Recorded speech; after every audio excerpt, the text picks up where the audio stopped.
Each and every attraction has its own history. Hidden beneath each and every ride are a story, dedication, and commitment. Through many man-hours of development for each of the attractions we know and love, there is always something to explore and discover. Join us as we uncover attractions from across the world, and as we discover the storyline, construction, and history of Nemesis.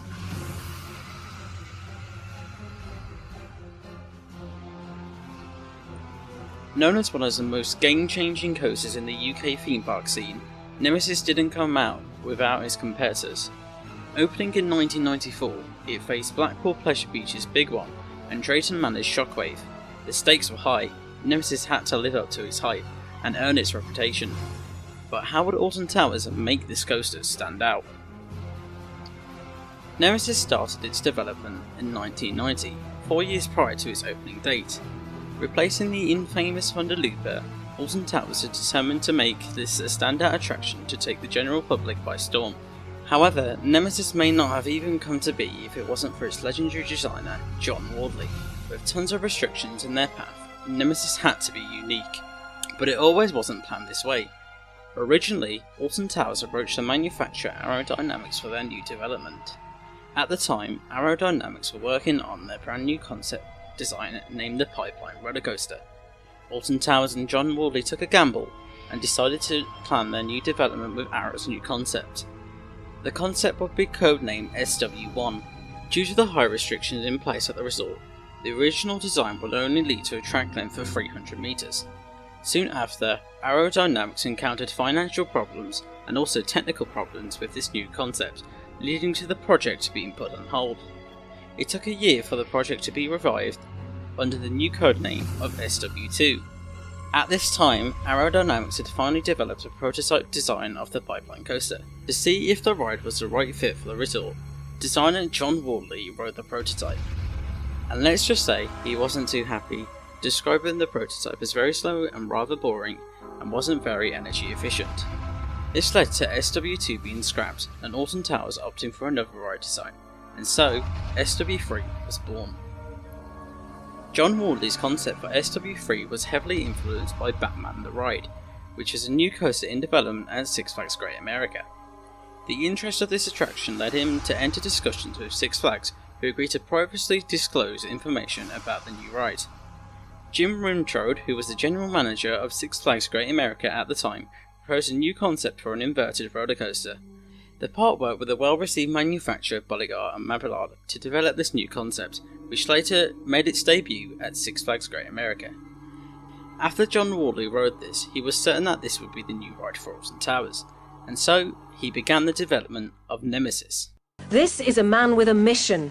John Wardley designs roller coasters, and last year he started building what he believes will be the most terrifying machine ever. This is the site of Nemesis the Ride. Now, for the technically minded, it is a multi-inversion suspended roller coaster. But for the rest of you, it's just designed to scare you. John's new ride will have the smoothest curves ever. Now, that doesn't sound too impressive, but if you really want to terrify people, a smooth track is crucial. You see, at high speed, the slightest kink can cause a sudden jolt and severe whiplash.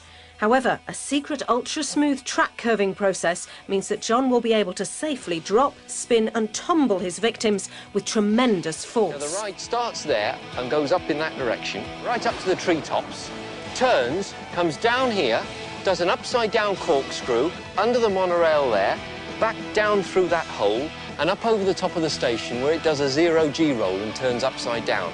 Back down there and then climbs up to the top of those trees where it does a stall turn, drops back down again to the bottom of this hole, does a vertical loop through a tunnel, out of the tunnel there, does another corkscrew over there, into another underground tunnel under the station, another stall turn, and back into the station. Wow! Throughout 1992, the concept for Nemesis was developed. Nemesis theme would certainly be out of the normal too. The backstory behind the ride is that an alien creature was discovered during the excavation of the ground at the site, releasing the beast of Nemesis. The owners of Alton Towers at the time, the Two Sides Group, developed on this proposed theme. They developed the station and the surrounding theme design. 2 years later, in 1994, Nemesis would finally make its debut as the first inverted coaster in Europe. Manufactured by Bolliger and Mabillard, Nemesis had a track length of 2,394 feet and a top speed of 50 miles per hour, 4 inversions, and a ride duration of 1 minute and 20 seconds. Nemesis opened its gates on the 19th of March 1994 to outstanding reviews, being described as one of the most intense roller coasters in the world, and still being described like that to this day. While it's probably far from the most intense experience compared to today's coaster standards, it's still a crowd pleaser nonetheless, and remains to be a favourite attraction of many guests and enthusiasts alike. Over 25 years later, Nemesis is still operating at the park and has taken over 50 million guests over its intense layout and ride experience. Nemesis truly put Alton Towers on the map, and still stands as one of the park's standout attractions. 2 years of planning, about £10 million, and we're about to see if this thing flies. I think I know what to expect, but no one can really tell what's going to happen. We're in the hands of Sir Isaac Newton here. We're going up the lift. No brakes, nothing. Once we're over the crown of this lift, we've just got gravity on our side. Lovely view. It's an amazing sensation. There's nothing beneath your feet. You're just hanging in space. It's... wow. Here we go. Right, we're picking up speed, and we're about to enter the first inversion, the first barrel roll coming up now. Feet through the air. Wow.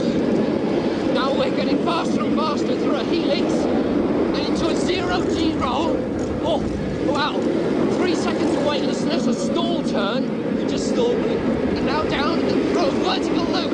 Upside down, down into a tunnel. Wow. You really think your feet are going to crack against the rock. Now into another barrel roll, down and into another tunnel. Wow, and into the station. I invented this thing, and I'm supposed to be impervious to this kind of thing, but that was the most sensational thing I've ever done. Thank you for watching the first episode of Undercovering Attractions. If you like this new series, then make sure to drop a like or subscribe for more. If you'd like to see your favourite attraction in one of these videos, just comment on what you'd like to see, and it could be the next episode. Until then though, we'll see you next time, and thanks for watching.